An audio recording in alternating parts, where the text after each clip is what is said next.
What's up, Mark? What's up, Jarrod? Who are you, and who are you with, and what do you do? We are a full custom builder, Nomadic Customs. We're out of Portland, Oregon. I don't mean to interrupt you, and I'm sorry. We're gonna go back. It's actually a little loud in here. I don't mean to interrupt you. I'm sorry. Do you mind shutting that door? Only because look, I'm gonna point this camera up. There's like a highway right above us. So can you just like shut that door real quick? Absolutely. And guys, he's mic'd. Ooh, that made it quiet. He's mic'd up, but I don't want to hear that the white noise from the outside. It got very quiet in here. Must be that awesome insulation. Oh, jeez, there's a plug for you, everybody. All right, Mark, who are you? What do you do? Sure. So we're a full custom builder out of Portland. We've done a number of vans over the last, 5 to 8, I guess 8 years this year. Yeah. We like to say we build with you for you. So our process is we kind of figure out your lifestyle that you're going to have in these vans, and then we marry the systems that are going to help support that lifestyle, kind of go through the entire build process. So we've done probably over 70 vans, and none of them have ever been the same. This is another really unique, different layout that we've never done before. We've taken certain pieces and aspects that people have seen from some of our other van builds that might look a little bit familiar to some of the viewers. They wanted to put their own twist on things too, so there's a couple little unique things in here. This client in particular actually was inspired by another client of yours. Yep. And they actually, the inspiration was from a Mercedes Sprinter van. Yeah. But they decided to go with what? What is it? What are we sitting Yeah, on? so we're in a 159 extended ProMaster 2024. In your opinion, like there's a lot of people that kind of poo-poo all over the ProMasters, but you love them. You love building in them. You love using them. You owned one at one point. Yeah, as a builder, they're the easiest to build in. They're the squarest, the shortest, and the fattest. Kind of like me. Oh my God. I think the reason why a lot of people poo-poo them, and I can also attest to this owning one, is the transmissions are kind of the weak link. Okay. Now they did upgrade with that when they did the entire upgrade of the body and everything. My transmission blew in my ProMaster when I was probably at 88,000 miles. I took that thing places where it should not have gone. There were like tires hanging in the air. It's a front wheel drive. And I was like on the White Rim Trail in the Grand Canyon. So like I beat that thing up. Like the ProMaster replacing a transmission isn't nearly as expensive as it is in No, other vans. in fact, like transmission, brand new transmission built custom for me with a brand new torque converter beefed up is like $6,500. The ProMaster, like you can get into them, I think now for between like 55 to 58. Sprinters are going to be anywhere from like 78 to 88. Well, that's a robust 10,000 watt hour power system with 16 12-volt channels and 5 or 6 120-volt channels. Basically a $30,000 power system, which would be all of your consumption wiring, boxes, outlets, and generation power box all kind of put into one. So for the price of the van and the power system, you're just getting the van as a Sprinter. You can take a ProMaster to any mechanic. Now, I own a Sprinter now too. I mean, that thing drives like an airplane, and as in it's really luxurious. It's nice. It's luxurious. It's nice. I go up mountain passes doing 80 miles an hour. I like the diesel's a little different than the gas. Not only that, but just it's a Mercedes. It's built well, but also windshield wiper blades are $80. Yeah. And oil changes. Oil changes. 1200, whatever it is. Yeah. You're doing a couple grand of maintenance on your van per year and all that kind of stuff. Didn't even go into the all-wheel drive or two-wheel drive, rear-wheel drive versus the front-wheel drive, right? But which is a whole different ballgame. I grew up in the North Country my entire life, and it was either you had a four-wheel drive or a front-wheel drive, and ProMasters are front-wheel drives, and so really good in inclement weather. Really good in inclement weather. Really good in the snow.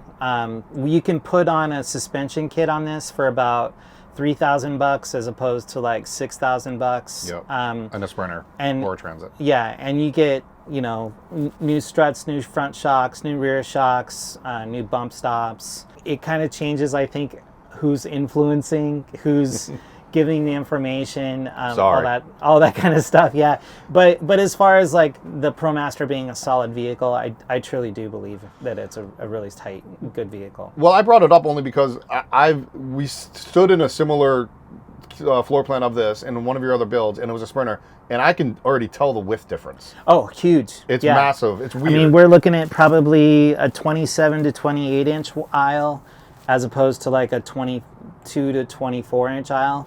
And even on this one, we bumped it out a couple inches to help accommodate. We put a huge power system in here. You can definitely feel the width. And the curve, like the upper, like you said it was square, more square in the beginning. Yeah.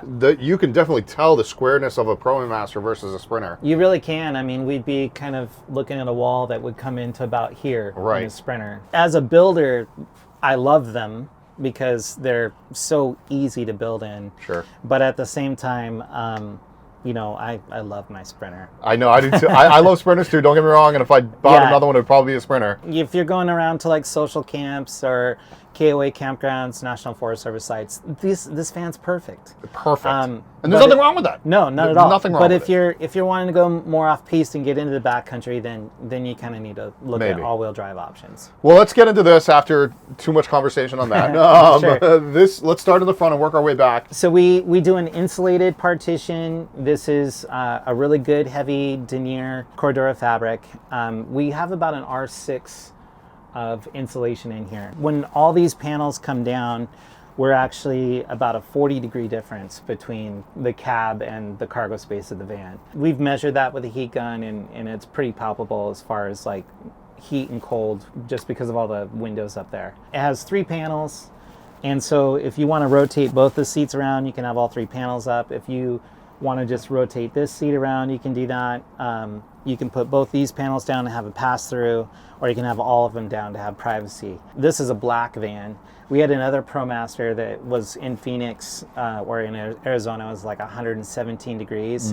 And so what they did is they pulled this down while they were driving so that they weren't air conditioning the entire van. Oh, that's smart. And then when they got to where they got to, then they opened this up and ran both the cruising comfort and the car to like bring the temperature down, and then they were able to just run the cruising comfort. We also make our own window covers, so we have full cab cover.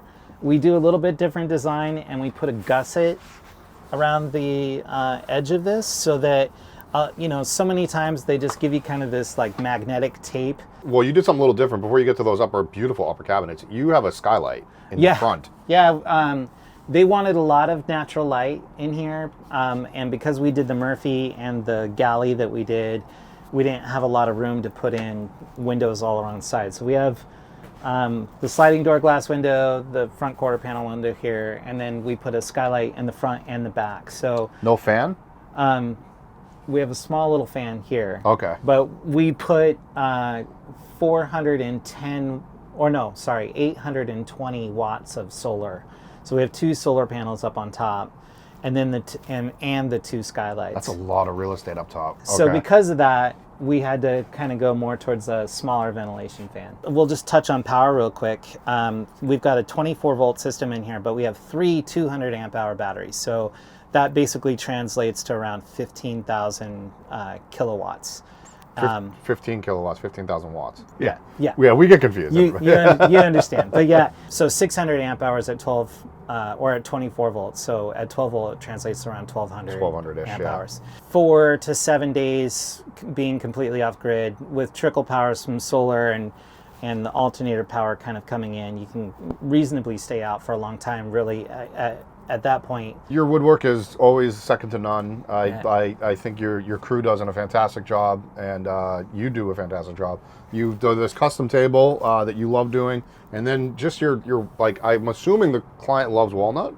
Yeah, they wanted kind of the dark and light contrasts. They didn't want to have any handles or anything, so we routed out the back side of these. And yep. And then we've got like... They didn't want handles? Did you say that? Yeah. Okay. So just a nice amount of storage up here.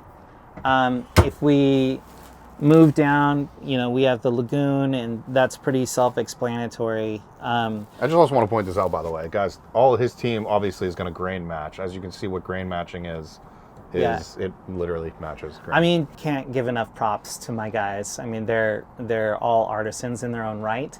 And what's fun is we get to kind of hang out and geek out about wood all day, which may not make a lot of sense to some people, but it's kind of fun when we totally geek out about stuff like that. Like, oh wow, that's totally grain matched. Yeah, and you did it's a great stuff job. that maybe you don't really notice, but then, you know, to my eye and a lot of my guys' eyes. I think a thought of it is subconscious to the mind. So a lot of people, they come in here and I think it's just aesthetically pleasing, but they don't realize it. Yeah. It's a subconscious thing. Yeah, it Right. is. And again, these guys wanted really super duper clean lines. They didn't want a lot of clutter. I can stand here, you can stand there. We've got a lot of room in here. We do. I'm all the way in the back where the bathroom is. That's something that's really nice about this particular layout even, is that, you know, there's a full walkthrough all the way to the end, but then also there's just so much room in here. We do these in a few builds, yeah. but we course. have our pull out, so you get the storage drawer here, but then this also extends out a little bit further to the wall, and then this little lid will come and actually tri-fold out, and then you have either like a little chase lounge or a secondary bed or something like that for a guest. So yeah, we have a little, you know, secure clip for that. Next door to it, we have the wrap-on toilet. Which these guys keep on using me and you as their sponsored videos. Yeah, which is kind of funny. I got to talk to them because I know you got a toilet, but I didn't get one. Well, first of And all, my I didn't get face- paid. and my face is plastered all over their stuff. Yeah, just so everybody knows, neither one of us got paid for that, and they keep on using our damn content. Which, don't get me wrong, No, it's all a great good. toilet. It's all good. It's And a great toilet. And I want to be the guy who brings those in. Wrap-on toilet. It's a dry flush system. The two dry flush systems out there right now. One's a foil tube. One's a plastic tube. One's a multi-use, so it has 15 uses stacked up on top of each other. One's a single use. So the single use is the wrap-on. I can't say enough about it just because it's easy, it's sealed. You do your business, the bags pull down, a heat gun comes over and melts the plastic, and then you have a single-use bag that you can then just toss. So you have all this storage up above. Yeah, little extra storage along the top here. We just had, like I think in Garrett's, we just left this open, but we wanted to add a little bit of extra. In this, we have our kind of, we're kind of getting known for these little pegs. Yeah. But so much easier than trying to put a locking system or bar Am I going to clamps move or back here while you do it? Or like all that kind of stuff, yeah. And then basically, this comes down, and the guys put this little 3/4 lip came here. really close to that. So we come all the way down, and then the mattress just kind of comes down here. So a little bit bigger mattress than what we had in Garrett's. So that's probably about 54 inches by probably around 73, something like that. You still have access to get out the back or the front. And there's still, even with the bed down, there's still a lot of room up here. Yeah. And then we'll kind of see this, but this pulls out and gives you a counter space too. So you can really kind of, you know, get into a place where maybe one person's feeling a little lazy and wants to stay in bed a little bit. The other person can still get up, come over here, pull this out, you know, make coffee, sit down, read, whatever. I mean, you just put a whole new meaning to breakfast in bed. Yeah, 100%. And then, yeah, then we just kind of fold this up. We kind of got to stuff it in there a little bit. You've definitely made a lot of improvements to the bed. Yeah. From version 1 to ton. version whatever you're on now. You know, all the mechanicals, air conditioning, heating. They wanted to have some workspaces, and they wanted to have dual workspaces. Put in a couple of, you know, kind of desk situations. Have our sauce hinges and storage under there for pens and pencils, cords, cord management, laptops, whatever. We've got a kind of nice big drawer cut out around the sink because the sink is actually in here.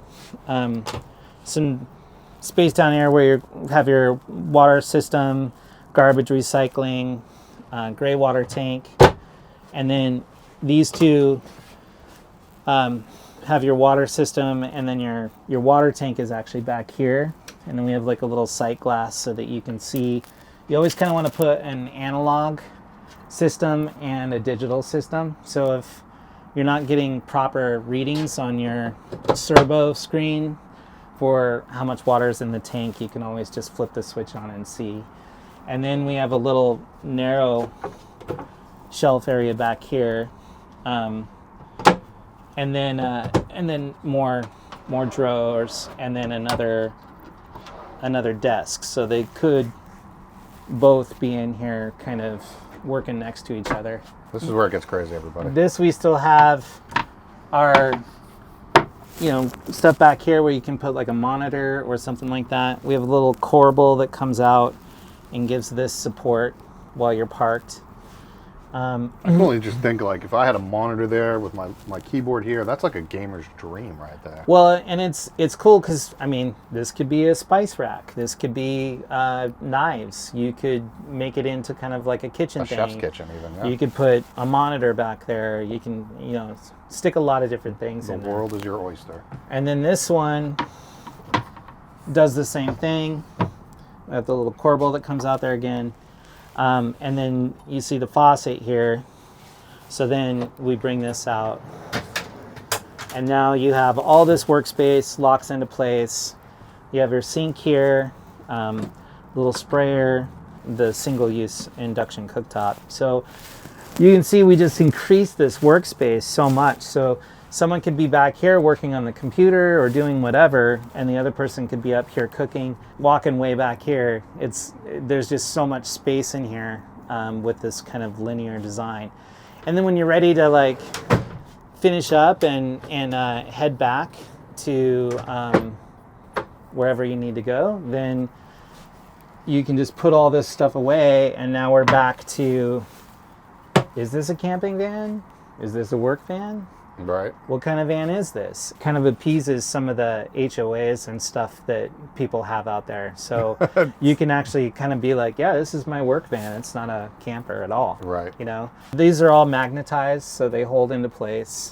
These are all... they even grain match that. Yeah. Which is kind of crazy. I know. I was actually noticing, being a wood geek, I was actually noticing this piece of wood, and I'm like, wow, that's a really pretty piece of wood.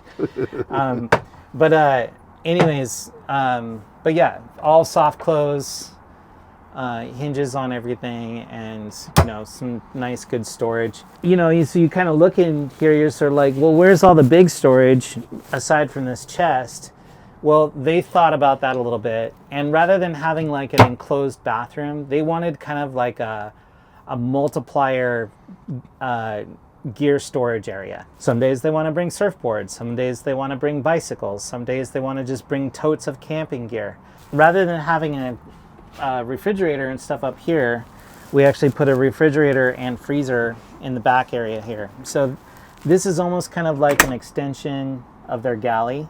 You have their oven up here, another skylight, which is awfully nice. But then on this side, we have where we would normally have like a bathroom, a toilet, or shower, whatever. They wanted to have, maybe they put totes in, maybe they put bicycles in, maybe they put some other things in. So we made this so that they could just pull these guys in and out. The L-track? For tie downs and have all the L-track, yeah. And then they can basically put anything that they want in here for whatever activity that they're doing. You also added an outlet right there, I just noticed. Yep, so outlet in the back corner here. And then we have... So you could put e-bikes back here, you could charge your e-bikes, you could put like one wheels, you could put stuff back here that can charge up. And if they're just going paddleboarding for the day, they can throw both their paddleboards in here, strap them down, but then come back home that night and unload. But if they're going for like a longer trip, well, now that they can put some totes in here, all that kind of stuff as well. So does this double as a shower or no? It does not. Okay. No, this is kind of more like... But you could have done it. Almost like a wet room in a way. Okay. And then we did, we still put in a pocket door so that you can have a little bit of privacy. So if you need to, change or, whatever, you just have, with the blackout window covers back here and stuff, you have some privacy back And there's there. your second skylight as well. Yep, second skylight. We make our own bug screens and stuff too. Now, if they did come to you and said, I wanted a shower back here, you could have done that. You could have put a shower. We could have put a toilet over here. We could have put a shower over here. And we've actually, this particular layout became really popular, and we had a lot of requests. We've changed each one to suit what they wanted specifically. So in this one, we're doing storage. And another one, we have the whole power system is actually a vertical bank instead of a horizontal bank. And then shelving, and then a shower and bathroom over here. And then there's other ones where this whole entire space back here is a bathroom. So there's a lot of varieties of what we can do. You can kind of pick and choose what you want. Yeah, and then just to kind of point out some of my guys' stuff. I mean, these louver vents here, we actually hand make, or the guys hand make. The fact that we take the time to make this is what makes the entire van look and feel like it's more of a home and a sanctuary than just a live out of van that you take out for the weekend kind of thing. So in that regard, you know, it's kind of cool because I really enjoy this layout because there's just so much space, room. Two things before we go back outside. Sure. Shout out to, because you do your own upholster. Yep. So color was chosen by the client, but what's his name did all of your upholstery? Kale. Thank you. Kale does all of our soft goods, so window covers, partitions, bug screens, and he killed it. He did a great job with this. All the upholstery, the mattress as well. And he does custom upholstery jobs as well. So just hit up Mark at nomadicustoms.com, everybody. The second thing was we didn't really touch it. We touched on electrical. We didn't touch on heating, HVAC, heating and cooling. Yeah, so I would say in about 90 to 95% of the vans, we use Van Life Tech. Okay. It's a smart system. Does this van have the radiant floor heating? It does. Okay. So out of sight, out of mind, people that need to understand this. Yeah, so basically the heating system has 3 loops. It all comes from a boiler heater, it runs off your gas tank, and very minimal power. And then one loop goes to a heat exchanger, which then has that hot fluid going down one side, water going down the other. So it gives you 20 minutes of instant hot water. The other loop goes to a forced air heater. Once the copper heats up and the temperature gauge kicks off, then the vent fans turn on, and then you have forced air heating. And then the third loop goes down into the radiant heat floor and is set up like a element. Now, because what makes this different than, I'll say, an electric mat that's a radiant heat is you're not going to have a warm floor. This is actually like a heat source. So because we don't put kick plates or whatever on the bottom when our bottom plate sits on the ground, all that heat transfer actually comes up into the wood, into the cabinetry, everything. So you and I could take this out to the beach on like a 55, 60 degree day, actually have this door open and the skylights open and still be warm in here because everything in here is warm. And when we shut the door, it heats up very quickly. When you just have forced air heating, you heat up the air, you open the door, all the air escapes, and then you close the door to have to heat everything back up again. So it gives you a little bit of options. It does give you a nice warm floor for the toes as well, but it's also a heating floor. For all those who have van life systems out there, we became the service for Van Life Tech as well. And then this is your power screen. So this gives you how many watts you're using, how much battery storage we have, AC loads, all that kind of stuff. Outdoor light switches, a little USB and USB-C outlet up there. You know, and then under here we have our undercab lights, and then we have our main lights set on a dimmer. So you can actually dim this down to a level, you know, or oh shoot, I lost my keys, and have it super bright. Which I just did. Yeah. I'm dimming it down for everybody right now. And then if you hit that fast, it'll turn off, and if you hit it fast again, it'll turn back on and remember where you dimmed it. The setting it was on, yeah. Shall we move to the outside, and you can kind of talk a little bit about some of the customizations you did, even on a ProMaster? Yeah, sure. Sorry for the noise, everybody. You guys are going to have to deal with it, but we are mic'd up, so you should be able to hear us okay. So we make our own, we fabricate our own steps, side steps for both, for all 3 vans, Sprinter Transits and ProMasters. 17-inch rim, 32-inch tires, Falcon, Wild Peaks. It's a good all-terrain tire. You don't have a bumper on this one, but you have put a bumper on a ProMaster before. Yeah, Backwoods actually makes a really nice bumper, and you can put lights and stuff on it. A 2-inch lift all the way around. Put 17-inch rim tires. Did new struts, new shocks, new bump stops. Holds the weight really nice. Wait, is this? You said it was a 159 extended. It doesn't look like it. No, exactly. Okay. And I think that the lift is kind of what does that. Okay. And there's quite a bit of weight in this van right now, and you can just tell it sits nice. You don't have like the saggy diaper butt in the back. No, it sits great. It's nice and level. Yeah, and it gives you actually probably a good 2 or 3 more inches of clearance underneath as well. Is it your roof rack or is that somebody else's? No, it's one that we custom made, and then we typically give telescoping ladders to all of our clients rather than putting a ladder up there, because then anyone can access, and it becomes a little bit of a security issue sometimes. So we have the spare tire holder and then the Alumnus setup. Alumnus is one of the, I think Alumnus and Flatline are one of the only companies that are making rear door accessories for ProMasters. The Flatline one is probably one that we'll transition to because they have like a full gear panel. Oh yeah. So you can put like 2 gear panels back here, bring your tire up, put another smaller box down here. Briefly talked about it, we mentioned it, but I'm assuming you removed the tire because you have the cruise and comfort fans underneath. Yep. So you have a cruise and comfort air conditioner as well.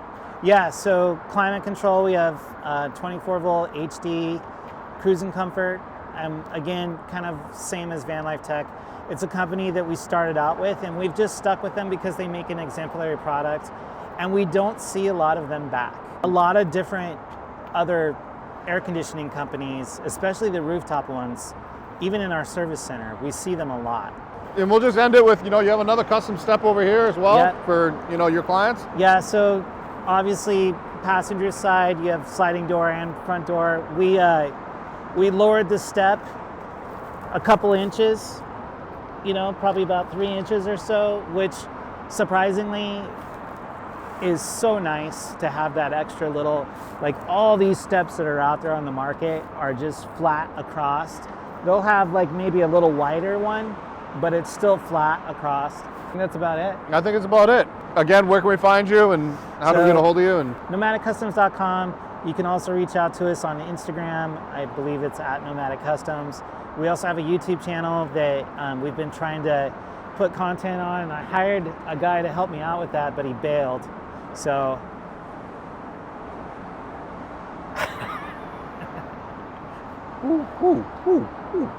and he keeps on saying he's going to help me out still, but we'll see. You're a hard person to pin down, my friend. All right, guys, check them out, Mark and Nomadic Customs, and we'll see you later.